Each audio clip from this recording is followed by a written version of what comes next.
Кутман күнүңүздөр менен урматтуу телекөрүүчүлөр, эфирде учур маселеси көрсөтүүсүнүн кезектеги чыгарылышы. Бүгүнкү талкуулоочу темабыз үй бүлөлүк зомбулуктан сактоо жана коргоо болмокчу. Студияда коноктор бар, адегенде алар менен тааныштырып өтөйүн. Данияр Сапарбаев, Кыргыз Республикасынын Ички иштер министрлигинин коомдук коопсуздук кызматынын бөлүм башчысы. Бегимай Тайжанова, Эне үйү ресурстук борборунун психологу. Мерим Сыйдалиева, Аялзат борборунун директору. Алмаз Шералиева, 5200 үй бүлөлүк зомбулук боюнча ыкчам байланышынын кызматкери. Саламатсыздарбы? Студияга кош келипсиздер.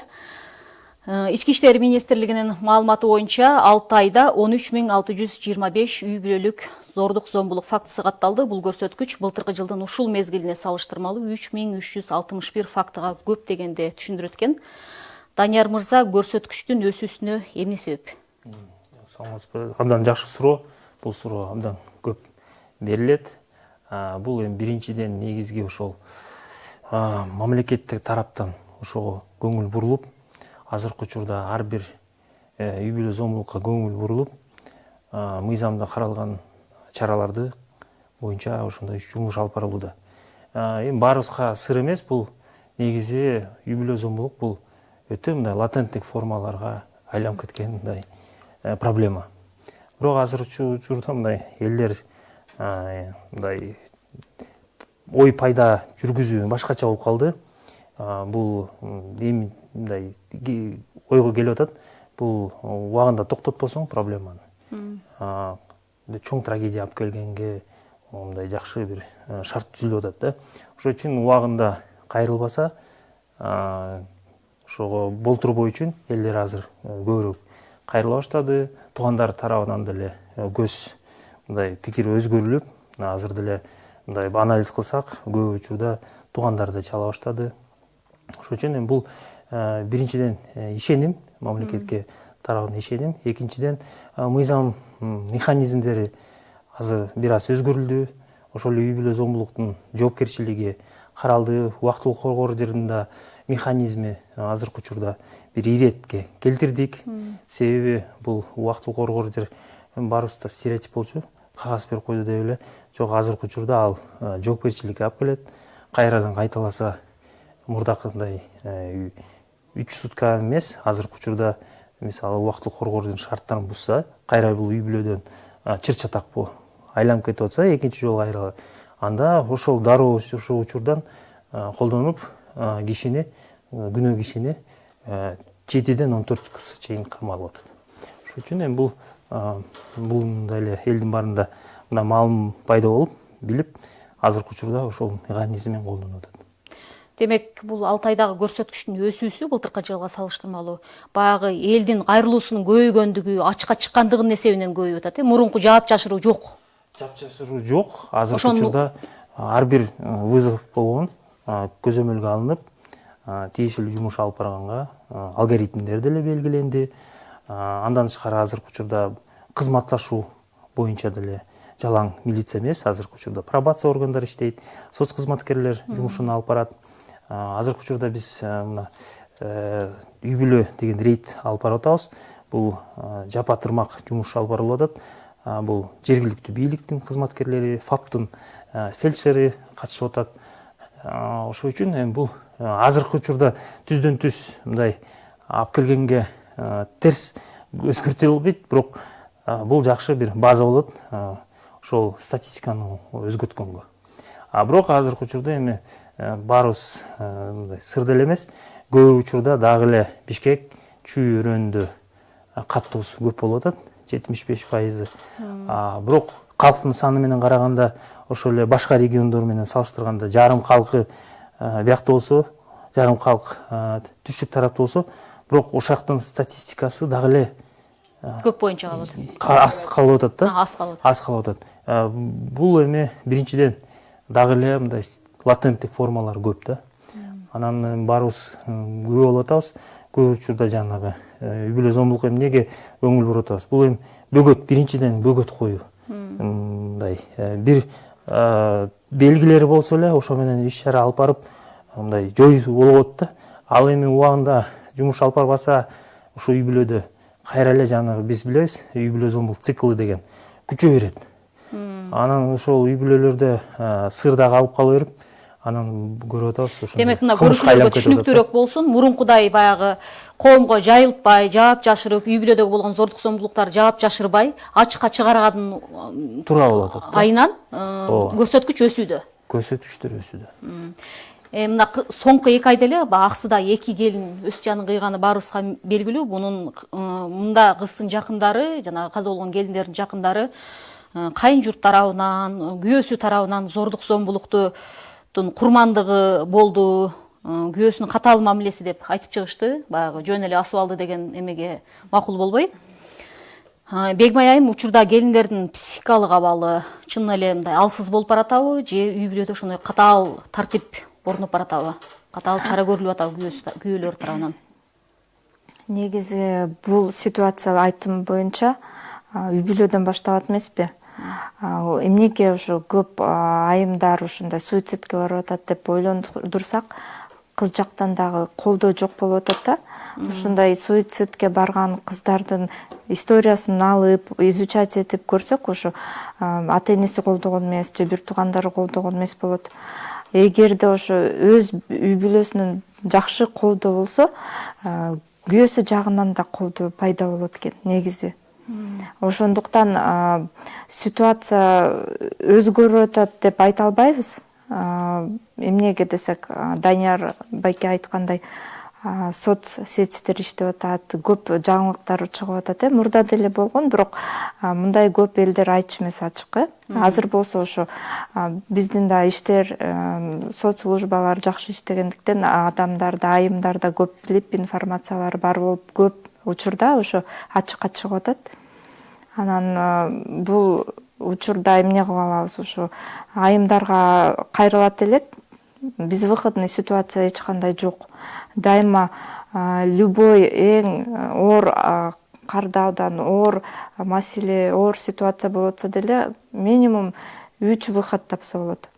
Эң бири бул ошо кризистик борборлорго кайрылуу, экинчиден ошо биздин көп телефондор, довериялар бар, ошолорго чалып, ошо милицияга кайрылса, жардам көрүшөт. Көбү билет, көбү билбейт, ошондуктан биз кайрылат элек. Биз эне үйүнөн келдик, ошо ресурстук борборунан.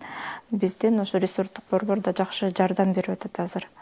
Ошо ушундай ситуация болуп калса, оор абал болуп калса, кичинекей балдар менен, жаңы төрөлгөн балдар менен ошо зордук зомбулукка кабылып атса, үй бүлөсүндө ошо коркпой телефон аркылуу чалып эле келсе болот. Жардам көп көрсөтүлөт. Сиздер мынагы эне үйүндө психолог катары айымдар менен мындай тереңден баарлашасыздар да, жакындан баарлашасыздар. Айтышабы алар өздөрүнүн эмнеден улам ушул абалга түшүп калганын? Чын эле баягы бир эле адамдын зордук зомбулугу эмес, ур токмок болбосо дагы баягы психологиялык басым жасоонун артынан дагы ушул абалга келип калгандыр балким. Ооба. Негизи деген ошо физикалык зордук зомбулуктан көбү качат эмеспи? Психологиялык зордук зомбулукту деген бул адамдар жөн эле бул зордук зомбулук деп кабыл алышпайт да. Бул нормалдуу деп айтыш мүмкүн. Бирок акыры ошо психологиялык зордук зомбулук ошо физикалык зордук зомбулукка алып келет, акыры баары бир. Алар айтат, ошо башында эле мындай бир красный флагтар бар деп коебуз го психологияда. Башында эле бар болгон дейт да. Бирок негедир көзүн жумуп, алаксып, алданып ошо жолго барганда, турмуш курганга, анан ошо аздан башталып атып эле ошондой чоң бир чыр-чатакка айланып, ушундай абалга келип калып атышат. Баары ошо үй бүлөдөн дагы бир жолу кайталайм. Күйөөсү жактан үй бүлөсүндө күйөөсү мисалы зордук зомбулукта чоңойгон болуп атат. Анан кыз дагы ошондой үй бүлөдөн чоңоюп, анан ушундайды бул нормалдуу деп мындай Кадимки көрүнүш катары кабыл алышат, Да, нормалдуу. Анткени деген башка үй бүлөлөрдү карасак, жакшы үй бүлөдө чоңойгон кыздар андай мындай алданып калышы мүмкүн, бирок мындай статистика боюнча мындай үй бүлөлөргө барбайт да. То есть мындай чогуу тандабайт да ушундай үй бүлөлөрдү. Ушундай жигиттерге туш болушпайт да. Башында эле билет, анан жеке чектерин коргогонду билишет да. Ошондуктан бизге келген айымдар айтат: мен үй бүлөмдү, атам урчу, апамды же иччи биз ушундай чоңойгонбуз деп айтып беришет көбү. Нормалдуу кабыл алып калат анан. Чоңоюп ошондой турмуш куруп калып атышат. Эми өлкөдө баягы ушундай зордук зомбулукка кабылгандарга ыкчам жардам көрсөтө турган 5200 кызматы бар да. Алмаш айым, бул үй бүлөлүк зомбулук боюнча ыкчам байланыш кызматына күнүнө же жумасына канча жолу баягы коңгуроо, телефон чалуулар болот? 5200 негизи жумасына 24 саат бою иштейбиз, тынымсыз кабыл алуу. Ар кандай маалыматтык санды көрсөтөт. Мисалы үчүнчү. Өсүүдө же азаюудабы? Абдан өсүүдө. Биз күнүнө кээде 1-200 чейин чалууларды кабыл алабыз. Кандай жардам көрсөтө аласыздар да? Эми кабыл алып эле коесуздарбы? Биз жок, биз кабыл алабыз, ошондой эле багыттайбыз. Психологиялык жардам бере алабыз, кеңеш бере алабыз. Укук коргоо органдары менен тыгыз иш алып барабыз. Ошондой эле психологдордун кеңеши, укуктук кеңештер бере алабыз да. Эми мына Мээрим айым баягы аялзат борбору зордук зомбулукка кабылган аялдарды колдоп, кубаттап келишет ар дайым. Сиздердин борбор үй бүлөлүк зомбулуктан жабыр тарткан аялдарга башпаанияга эле беришеби же юридикалык жардам, балким моралдык жардам дагы көрсөтөсүздөрбү? Рахмат сурооңузга. Биздин аялзат муниципалдык кризистик борбору болуп эсептелинет. Бишкек шаарынын мэриясынын социалдык өнүктүрүү департаментине караштуу 2021 жылдан баштап ишке кирип, ушул зордук зомбулукка кабылган кыз келиндерди балдары менен убактылуу кризистик абалдан чыгарууга багытталган жер болуп эсептелинет. 50 орунга ылайыкталган, күнү-түнү иштейт. Ал жерде социалдык, медициналык, социалдык, психологиялык, социалдык, укуктук жана социалдык жардамдардын баардыгы көрсөтүлөт. Ошондой эле 3 маал ысык тамак менен камсыз болушат да. Бул биздин аялзат борбору негизи эле кризистик абалга кабылып, арага жок эмне кылышын билбей калган кыз келиндер үчүн жер да. Ошондуктан биринчи эле биз укук коргоо органдарынын коргоо ордеринин негизинде кабыл алынат жана ошондой эле социалдык өнүктүрүү борборлорунун ходатайствосунун негизинде, өтүнүч каттарынын негизинде кабыл алынат. Жана үй бүлө менен ошол кризистик кырдаалга кантип кабылды, кантип чыгыш керек, мындан ары кантип жашаш керек сыяктуу баардык суроолордун жообун алышып, ошол жерден кыз келиндер мынакей биздин жарым жылдыкта эле тилекке каршы 198 кызмат алуучу деп коебуз. Кызмат алуучулар ушул жерден кызмат алышып кетти да. Бул былтыркы жылга салыштырмалуу көрсөткүч чоң. Бирок көрсөткүчтү мен зомбулуктун же көбөйүп кетиши менен байланыштырбайм. Анткени көп жылдар бою бир үй бүлөдө болуп аткан зомбулук болсо, ал үй бүлө бир жылда бир нече жолу кайрылып коргоо ордерин алышып атат да. Бул зомбулуктун көбөйүшүнүн көрсөткүчүн көбөйтүп атат да. Зордук зомбулукка кабылып калган үй бүлө бул бир жылда же бир күндө эле чыгып кетпейт. Ал үй бүлө менен иштеш керек. Ал үй бүлө менен иштеш үчүн биздеги кайрылган убакыт аздык кылат. Андан кийин ал үй бүлө менен биз координациондук кеңешмеде райондук сүйлөшүп, жергиликтүү бийлик өкүлдөрү, мамлекеттик МТУлар ошолор ушул үй бүлөлөр менен кайсы жерде жайгашкан болсо кичине кеңеш берип, ал үй бүлө менен кантип иш алып барыш керек жөнүндө бизде маалыматтар менен алмаштырууну сүйлөштүк да. Анткени мыйзам боюнча азыр 19 субъект иштеп атабыз. Мамлекет бул үй бүлөлүк зомбулукка аябай катуу көңүл буруп, мына президенттин жарлыгы менен 500 социалдык кызматкер кирди. Ички иштер министрлиги менен биз только тыгыз кызматта иштешебиз. Ошол кызматтардын баардыгы эми зомбулуктун көбөйүшү ал көрсөткүчтө эмес, ички миграция өсүп атат. Айылдагы элдер шаарга көчүп атат. Башка миграцияда жүргөн үй бүлөлөр шаарга келишип атат, Бишкек шаарына. Ошол көрсөткүчтөр кичине көбөйтө болуш керек деп ойлойм да, жана зордук, зомбулук. Сиздердин борбордо канча убакытка чейин, узак убагы канча убакытка чейин кармала алышат алар? Андан кийин кайсы бир жака барыш керек да алар дагы? Эң узак убакыт коргоо ордери 1 айга берилет. 1 айда укук коргоо органдары ал биздин кызмат алуучу эмес, зомбулук көрсөткөн киши менен дагы иш алып барышат. Жанагы административдик жумушка, эгер экинчи жолу кайрылган болсо 7 күн, 7 күн камакта, 14 күнгө чейин камакка. Анан эми биз үй бүлөлүк институтту сактоо жана бекемдөө биздин биринчи милдетибиз да. Анан көп үй бүлөлөр кайра үйүнө кыз келиндер кайтышат. Кайтышпаган кыз келиндер менен биздин укуктук юристтер иш алып барып, биздин мекемеде юрист бар, психолог бар. Алар иш алып барып, андан ары ал үй бүлөнүн тагдыры менен иштешет, социалдык башкармалыктар менен.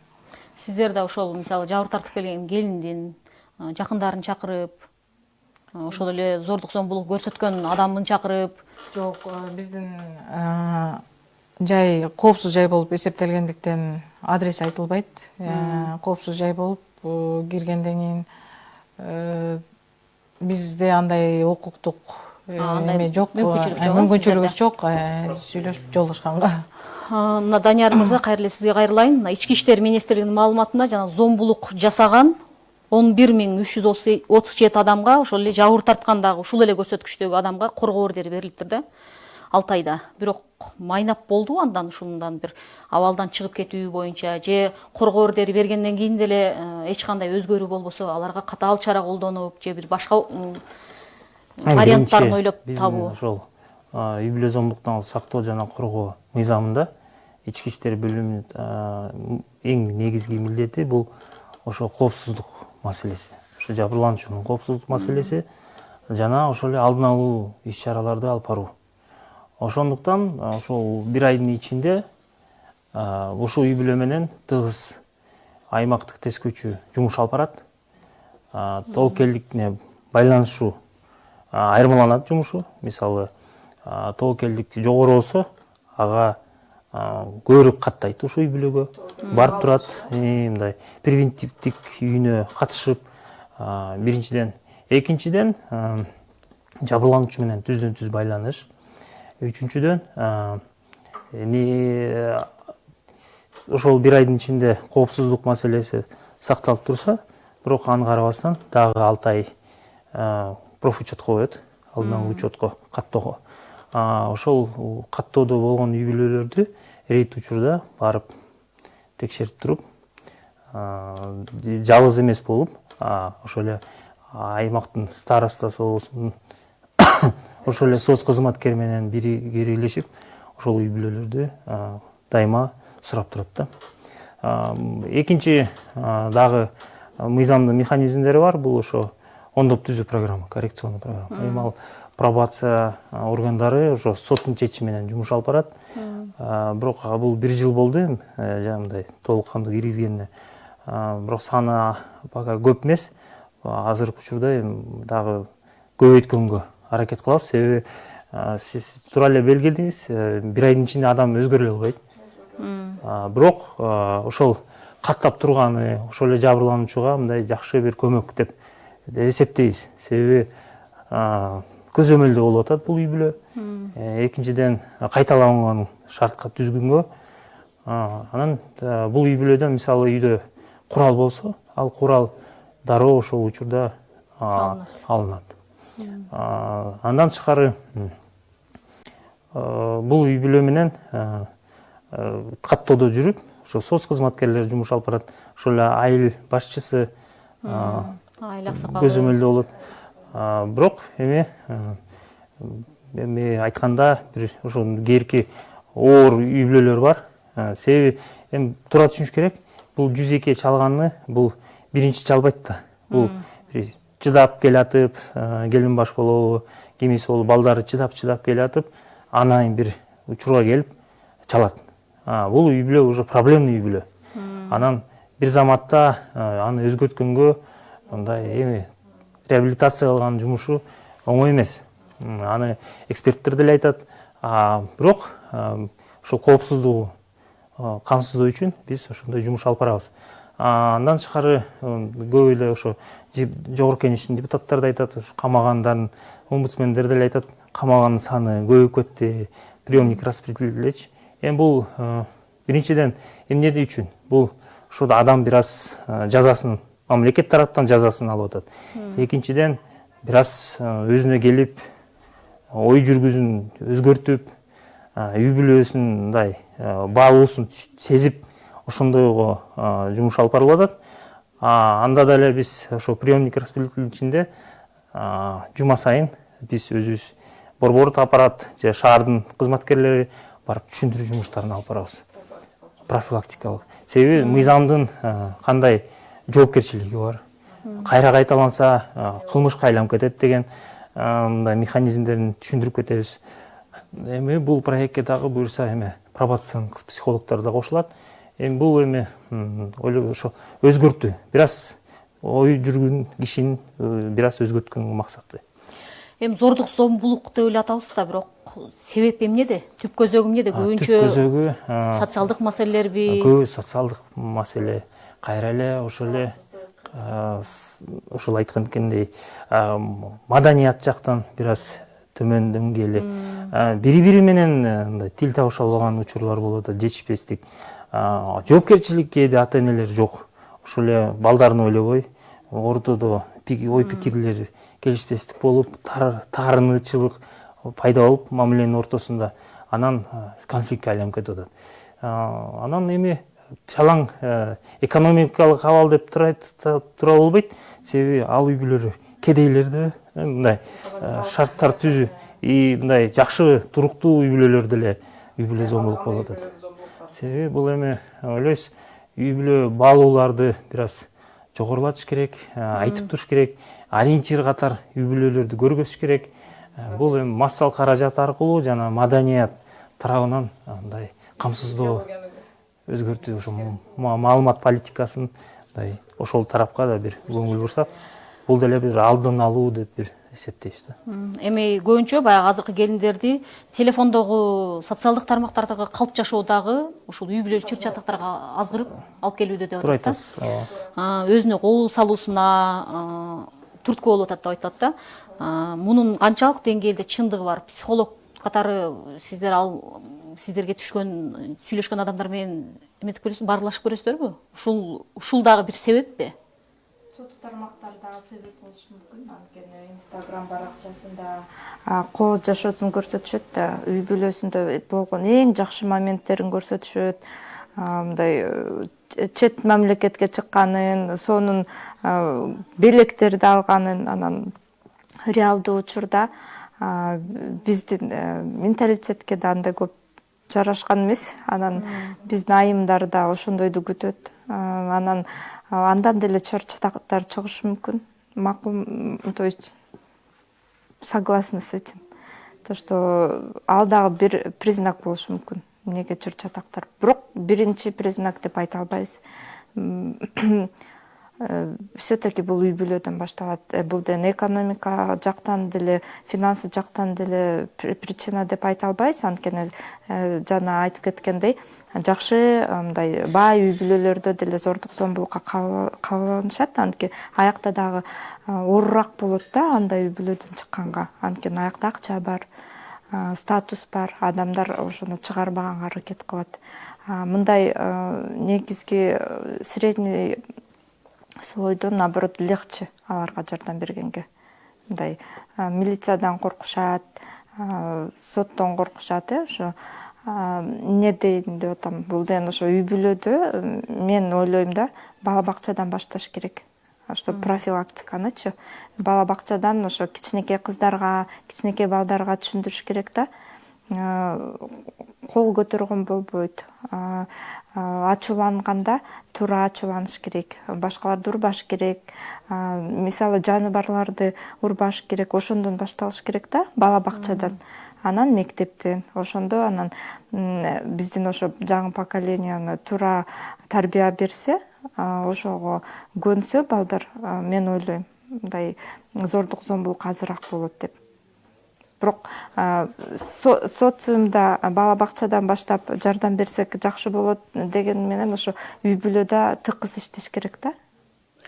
Эми бардар үй бүлө болобу же баягы карапайым үй бүлөбү бүгүнкү социалдык тармактарда аны жашырууга мүмкүн болбой калды да. Бул жактан жашырган менен тиги жактан чыгып эле кайра эле жар салынып, маалымат каражаттарына чыгып атат да. Сиздердин ресурстук борборго айына дейбизби же аптасына дейбизби кайрылуулардын көрсөткүчү кандай? Көп кайрылышабы? Кандай кеңештерди бересиздер? Бизде орундарыбыз бар. Мисалы 2 филиал ачылды да биздин Бишкекте, эне үйүн. Анан канча бизде деген ошо койка место дегендей айтсак туура болот го. Канча место бар болсо ошончо алабыз. Бизде бат-баттан жаңы айымдар келип атат. Баттан чыгарып атабыз. Алардын орду бат эле толуп калып атат. 6 айга чейин биздин программа боюнча 6 айга чейин жашай алат. Психология боюнча да 6 айда, 1 айда айтып атпайбызбы, жакшы жардам бере албайт депчи психологдор деле. Бул эң аз убакытта. 6 айда уже жардам көрсөтсө болот, ошо психология жактан, аяктан, и социалдык жактан жардам алышат. Коопсуздукта жакшы бар. Алар да өзүнө келип, биздики эне үй болгондуктан ошо айымдар ар кандай оор абалда келишет. Алар биринчиден ошо жакшы тамактанышат, ошо энесине да баласына да аябай жакшы жардам деп ойлойм. Биринчиден ошо тамактануусунан башталат биздики. Анан коопсуздукка келип, өзүнө келгенде анан ошо психологиялык жардам көрсөтүлүп баштайт. Кайсы аймактардан сиздерге көбүрөөк келишип атат азыр? Ошо шаардын ичи эле болуп атабы же четки аймактардагы кантылабы? Четки аймактардан көп болуп атат. Ошо Ош, Жалбат, Баткен. Кандай абалда келет да? Сиз оор абалда келет деп атасыз. Мисалы кандай абалда? Мисалы бир акыркы кейсти алсак, зордук зомбулукка кабылып, ошо милиция кызматкерлери алып келип атат. Ал мисалы көптөн бери ачка жүргөн. Өзү да баласы да абдан мисалы арыктап кеткен. Мындай образын айталы, конфиденциально сактайбыз да. Коркуп, уже ПТСР бар, признактар ПТСРдики. Ошондой стресс, посттравматическое расстройство десек болот да. Ошондой эмоционалдык жагы өтө төмөн. Анан ага азыр биринчи учурда ошо коопсуздук керек. Туура тамактануу, коопсуздук. Анткени алар деген сен коопсуздук мекемедесиң, эч ким сени таба албайт. Күйөөң келип сени таппайт десек да болбой эле, мындай жаман түшкөрлөрдү көрөт, түштөрдү көрөт, коркот, ишенбейт. Ошо көбүрөөк убакыт керек болуп калат айымдарга. Бир кейсти алсак ушундай, ушуга окшош кейстер ар кандай. Баласы менен эшикте калгандар, роддомдон чыгып эшикте калгандар. Туура сиздерге барышат. Бизге да таппай жол башка жерлерге барып, жакшы бир адамдар жол көрсөткөн болот. Ушундай ар кандай ситуация. Канча балалуу, көбүнчө канча балалуулар, мисалы жаш баласы бар? Биз деген ошо 3 жашка чейин эле ала алабыз. Кээде ошо 2 баласы менен калып алабыз. Эми Алмаш айым үй бүлөдө аялдар эле эмес, акыркы жылдары эркектердин дагы зордук зомбулукка кабылганы айтылып келет. Мына ички иштер тармагынын маалыматтарында айтылып атат. Ыкчам байланыш номуруна да ошондой эркектердин зомбулукка кабылган, үй бүлөдөн ар кандай бир эмеге кабылган, кризистик абалга кабылган жарандар кайрылабы сиздердин ыкчам байланыш номуруна жардам сурашып? Сөзсүз түрдө кайрылат. Андай чалуулар бизде көп, бирок биз купуялыкты сактайбыз да негизичи. Андай чалуу кабылуулар абдан көп болуп атат азыркы убактачы. Жалгыз эле аялдар, айымдар кайрылбайт, бирок эркектер да кайрылат да. Жосо жаш өспүрүм балдар кайрылгандар болот, ушундай болуп атат депчи. Мисал келтире аласыз? Мисалы токмок жегенби алар, же бир колу буту сынып бир нерсе болгонбу? Колу буту сынган болгон эмес, бирок ушу бир эле мисал келтирип коеюн. Бир 50 чамасындагы бир мырза кайрылды. Ошо аялым мени зор зомбулук кылып атат. Өлек мен уруп атат, мен каяка барам, барар жерим жок, кандай жардам бере аласыздар деген кайрылуулар болгон да. Биз аларды дагы багыттап, бул жака кайрылсаңыздар болот, же укук коргоо органдарына кайрылыңыздар депчи. Сиздер жөн гана багыт бергенге гана мүмкүнчүлүгүңүздөр бар. Багыт да бере алабыз, кээ бир адамдарга психологиялык жардам бере алабыз, юридикалык кеңеш бериш керек болсо юристтерге кайрылабыз, укук коргоо органдары менен байланыш керек болсо ыкчам түрдө байланышып маалымат бере алабыз да, кандай жолдо. Кыргызстан боюнча камтыйбы сиздердин? Кыргызстан боюнча камтыйт, күнү түнү баардык уюлдук чалуулар бекер. Шаар, кала аймагынан байланышкандар көппү же аймактардан дагы көп кайрылышабы? Аймактардан да көп, Ош шаарынан, Манас шаарынан кайрылгандар көп, анан Бишкек шаарынан. Алмаш айын сөзүн кошуп кетсек.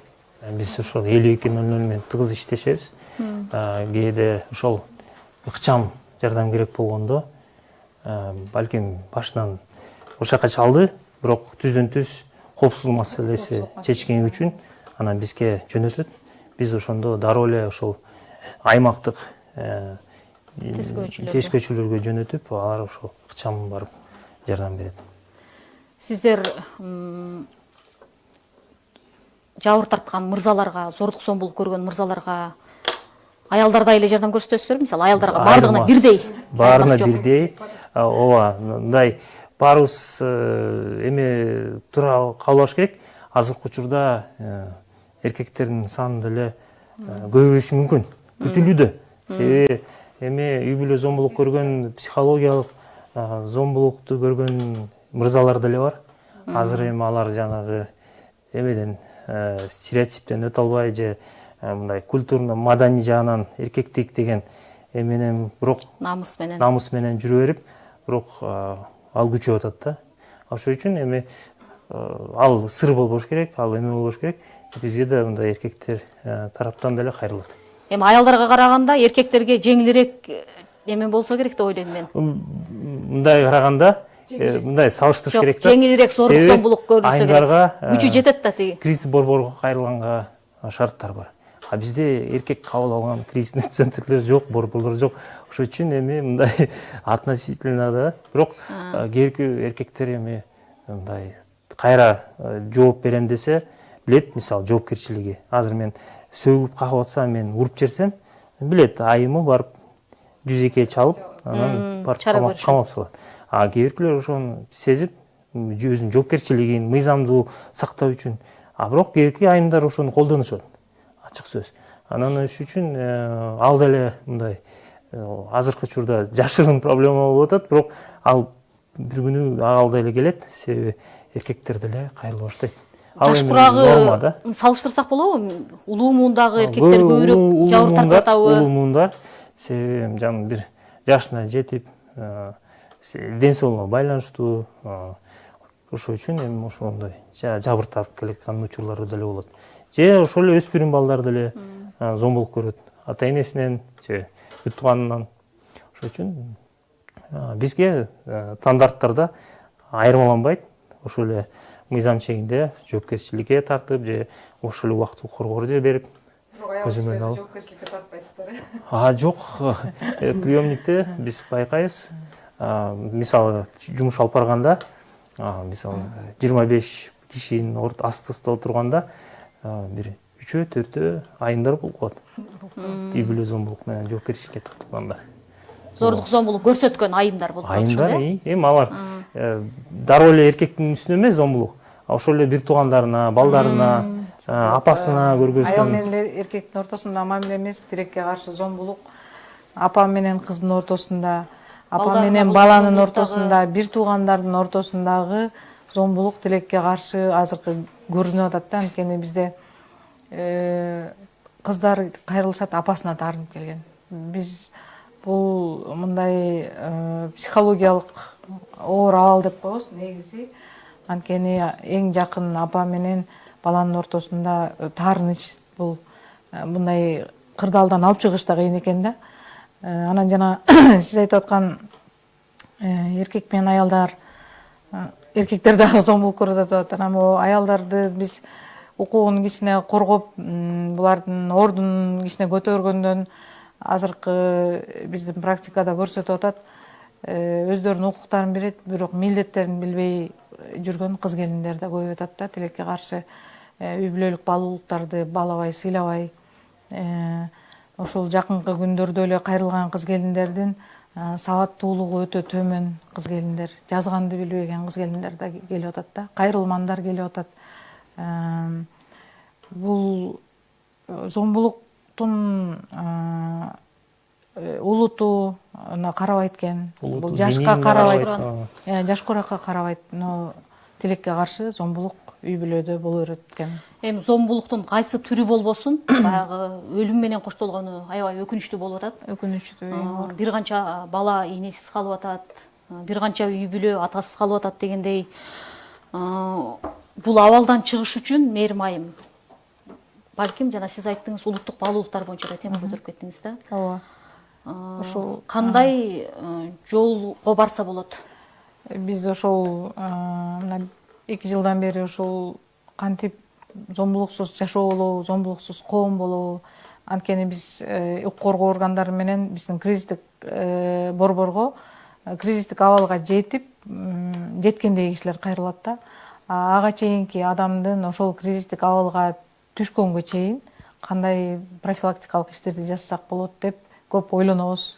Сарсенбек көч менен профилактикалык жумушту Кыргызстан боюнча жүргүзүп атабыз, каерге барсак айтып атабыз. Анан биздин улуттук идеология, жанагы президенттин жарлыгы улут эми оңгу жолдо ушул жазылганда, үй бүлөлүк институт, үй бүлөлүк баалуулуктар боюнча. Ошол баалуулуктарды бизде атам замандан бери биздин философиялык сөздөр, макалдар ушул күнгө чейин актуалдуулугун жоготпогон сөздөрүбүз бар. Ошол баалуулуктар боюнча жерлерде жакшы иш алып барса, мынакей маданият министрлиги тууралуу атасыз, кыскача роликтерди чыгарса, тарбиялык мааниси бекем, бала бакчадан башташ керек деп атасыңар. Мынакей туп-туура бала төрөлгөндөн, тарбия төрөлгөндөн башталыш керек. Билим берүү системасында. Билим берүү системасында деле бала бакча, мектеп иш алып барып атат. Но тилекке каршы зомбулук муун өзгөрүп атабы, замандын талабы өзгөрүп атабы, кичине багытты кичине башкачараак коюп, жерлерде ошол улуттук өзүбүздүн башка тиги батышты албай эле, башка өлкөнү албай эле, өзүбүздүн баалуулуктарды жогору койгон бир институту, үй бүлөлүк институтту бекемделсе, үй бүлөнүн баалуулуктары да жогору болмок деп ойлойм да мен. Эми кандай гана кырсык, күтүүсүз окуялар болбосун, баарын алдын алуусу эң маанилүү. Данияр мырза, бул үй бүлөлүк зомбулуктун алдын алуу боюнча дагы сиздерде кандай иштер жүрөт? Аймактарда көбүнчө текшерүү иштери болобу? Азыркы учурда биз ошол алдын алуу, эрте алдын алуу системасын түзгөнгө жумуш алып баратабыз. Бул ранняя профилактика. Бул эмне? Бул эң чоң рол ошол аймактык тез көчүүлөрдүн ролу, ошол эле жергиликтүү бийликтин ролу, ошол эле медайымдар, ошо ФАПта, ошолор эле башында эле жан тобокелдикте үй бүлөлөр болсо, же мектеп аркылуу, балдар аркылуу аныкталса, бири-бирине байланышып, ошондо бир консультативдик деңгээлде что-то жакшы болбой баратат, балдар жакшы каралбай атат, ошону көңүл бурсаңыз, эмне жардам керек, ошондой бир форматка өтсөк, анда биз ошо эрте мындай зомбулук боло электи, бирок шарттары мындай камсыздап аткан үй бүлөлөр бар да. Эми жокчулук болуп калып, же мындай экономикалык жактан мындай финансово мындай билимдик жок болуп калган үй бүлөлөр болуп калып атат.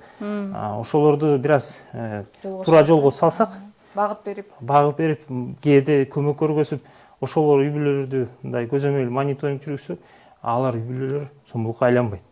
Ал эми биз туура эле айтып кетти, баарыбыз иштеген, бул уже жанагы камтылган, уже проблемный үй бүлөлөр менен иштегенден анан бизден баары сурайт, качан оңолот деп. Оңолбойт. Ошол үчүн азыркы учурда биз ошол Бишкекте 15-июнда өткөрдүк бир форум. Домкомдор менен жолугуп, айтып, экономик зомбулук деген эмне? Эң биринчиден ошону көңүл буруңуздар. Силер көзөмөлдө бар үй бүлөлөр, кээде консультация берип коюңуздар, түшүндүрүп коюңуздар жаш үй бүлөлөрдөчү. Ошондой жумушка азыр ошондой багытта жумушту алып барып атабыз. Эми бул деле өзүнүн бир жакшы бир көрсөткүчтөрүн көргөзөт деп ойлойбуз. Андан тышкары ошол субъектилерди кеңейтиш керек. Ошону түшүндүрүп, мындай массалык маалымат, политика, саясатын бир аз туура алып барсак, ошол эле видео тасма аркылуу, ошол эле дебат аркылуу же ошол эле жаштык дебатный клубдар аркылуу теманы козгой берсек, айтсак, биз ойлойбуз ушу келе жаткан муундардын ой пикирин өзгөртөбүз. Кантке күндө дагы өлкөдө зордук зомбулуктардын көрсөткүчтөрү азая берсин. Бүгүнкү эфирибиз соңуна келип жетти. Студияга келип, маек куруп, чогуу чаран иштегениңиздерди билдирип, суроолорго жооп бергениңиздерге сиздерге ыраазычылык билдиребиз. Урматтуу телекөрүүчүлөр, бүгүнкү көрсөтүү ушуну менен жыйынтыкталат. Кайрадан эфир аркылуу көрүшкөнчө саламатта болуңуздар.